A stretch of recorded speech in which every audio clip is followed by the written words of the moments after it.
Kaya kita nyo mag-aari. Box office ang tuna ni Kabayan. Dine. Lager kaya Masarap po yan. Ang gagawin natin sashimi yan. Panalo. Ay, kita nyo mga kabayan to. Sariwa. Oh. Naman o, 380. Yan o. Nakakausap pa yung mata. Kumikidnap pa. Ayan mga kabayan. Pero hindi ka sariwa, ya kabayan. Sariwa mo, kakasama mo yan? Yung maliliit na yung ilupin din? Hindi. Okay lang. Ayan, hindi naririnig na tayo sa pasaysay mga kabayat. Ito na ang ating mga panggarnes, pansahog natin sa ating gagawin ngayon. Kilawig yellowfin tuna. Ayan mga kabayan, ating nalinis na yung tuna at nabahagi na rin natin yung ating gagamitin lang. Hindi na yung iba yung mga pansaing ko, yung iba yung pang sashimi. Ayan, magagayat na tayo ng ating mga pansahog na yan. Una yung ating sweet onion, puti-puti. Kasing puti ng aking budhay. Kita nyo magayaan mga kasab. Talagyan na pampalinamnam at yung pampatanggal uma yung mga sibuyas. Kaya napakasarap niyan ay sa mga kilawain. Ayan, siyempre, itong pipinong itaw. Hindi po pwede lalo mawala yan. At nako, ay kulang. Talaga namang pampasarap yan. Itong ating magsisilbing pinakagulay din yan sa ating kilawain. Ay, nako, kaya na naman ang sarap na rin mamaya mga kabayan. Alam na ako saan lalanding niya pag mga papagay na aking mga ginagawa. Magbabarik din naman. Siyempre, masarap ay. Yan, at ilalagay na itong ating ginaget na itong pipinong dinadice lang natin mga kabayan. Pero hindi naman yung ibang gayat din yan. Kung yung ibig, basta namin nadidi yung dila yung ngalutin din ako.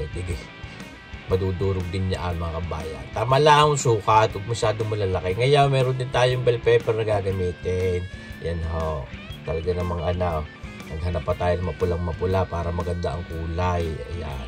So, pirasaw, dahil di naman ito napakaraming ating gagawin. Dahil mahirap din pagka masyadong madaming ginagawa natin mga kilawin. Dahil pag hindi na ubaws, pag yan napababad na sa frigidaire, hindi na ho maganda. Kaya, sakto lang para sa barikan mamaya. May bisita yung darating. Kasi ako may mga bisitang nasinsay din sa amin basaysay.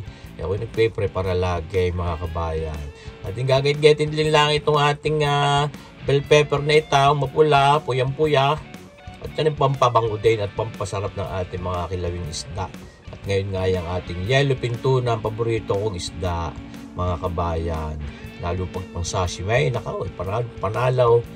Lalagay din lang natin yan diyan maulan ngayon mga kabaya. Tama-tama rin aking ginagawa ang mga kilawing tunang papagarne. Siyempre lalo din natin yan ng mga siling habang papagay. Napakabango din yan at may hanghang din karikate. Kasing hanghang kulaang mga kabayan. At hindi natin tilad-tilad din papagayan. Ating gagawin kaya hindi. Huwag na natin isasama yung mga butong yaon dahil yun ay pagkakaano sa lalaugan. Pag nalunok mo yung naguhit sa lalaugan, nakakasamade. Kaya ating tinatanggal yung mga pinagbutuhang iyan mga kabayan. Napakabango din naman na rin siling haba. Yun naman hindi kasing hanghang ng mga sili pasite o yung mga labuyo. Pero lalagyan din natin yan mga kabayan.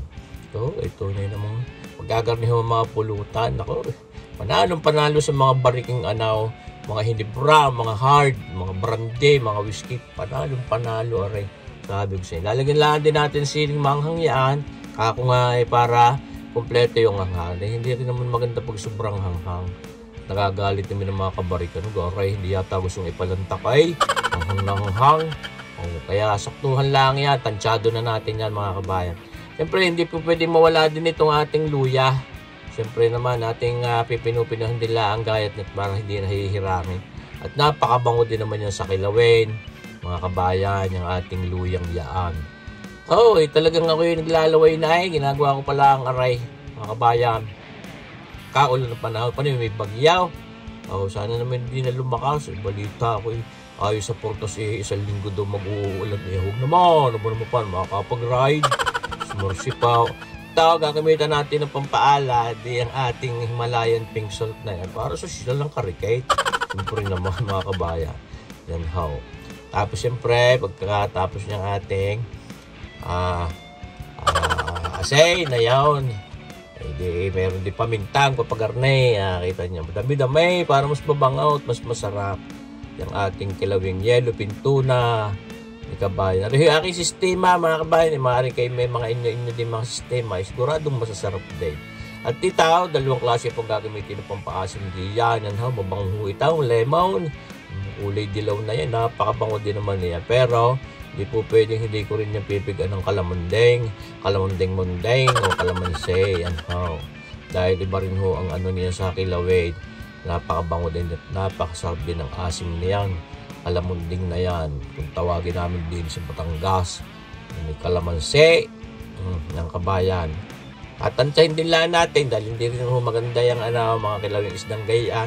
Pag sobrang asim at na-overpower ho yung kabuang flavor. Mga kabayan, kaya yung aking pinaglalagay na sapat lang para mapaasim natin yung ating kilawing yellowfin tuna. At ito, kung tayo ay gagamit ng mayonnaise sa papagayan, mga regular na mayonnaise, ayan, hindi ako endorser niyan, ayan yung nasa sa frigidaire, ayan ho. Itong hindi po pwedeng mula sa aking mga kilawin, yung Japanese mayonnaise na yan, yung Kewpie na yan, Kenemen, Japanese yan sumimasen, ayun. Onegaishimasu, ayun. Mga kabayan. Halo-halo lang natin yan. Mga kabayan, kita nyo baga, ay, tagay, sarap. Talaga namang napakasarap namang pulutan ninyo. Pwede rin yung ipang ulam kung ibig. Siyempre naman, walang gamay, ulam, meron yan. Hindi pwede rin namang ipang ulam yan. Pero, higit sa lahat ay talagang napakasarap na pulutan sa mga barikan. Yung mga kilawin ganyan. Lalagyan din natin ng karikit na patamis, mga kabayan. Mga isang kutsaritang brown sugar na putla. Para may tamis ng pag-ibig. Siyempre naman. Pampasarap lalo yan.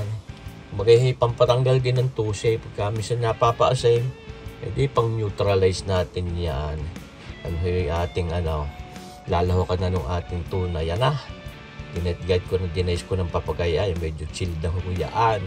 Yan huy, pagka ako nagawa ng ganito mga kilawin na isda, hindi ko ho agad dyan inilalahok. Ayaw ko ho nabababad masyado yan dun sa ating mga garnish na yung ating mga sahog na yaw sa timpla. At namumutla yung isda, hindi magandang itsura. Kaya mas gusto kong gawin kilawing isda, yung yellowfin tuna kaysa sa tanigi. Dahil yung tanigi sa puting-puti ng laman, naya pa. Matigas, makunat. Itong yellowfin tuna na napakasarap ho. Kung kayo ay mahilig gumawa ng kilawing tanigi, subukan ho ninyo areng yellowfin tuna at ako'y panalo, mas masarap pa talagang aking paborito.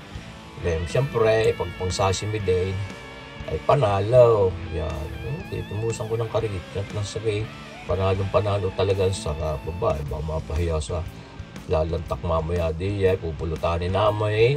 Gaya yung panahon, malamig, yan na, ayos na daw, diba mga kabayan, sipaw, tawaray, kagarni pulutan, alam, may puro salad din kung pagmamasdan, kami nilagdagang pa ng karikit na Japanese mayo yan, kaya kita nyo, creamy, itong ating kilawing yellowfin tuna ni Sir Boyet. Naku, maraming salamat sa panunood mga kabayan at inyong abangan pa rin ang ating mga susunod pang videos. God bless!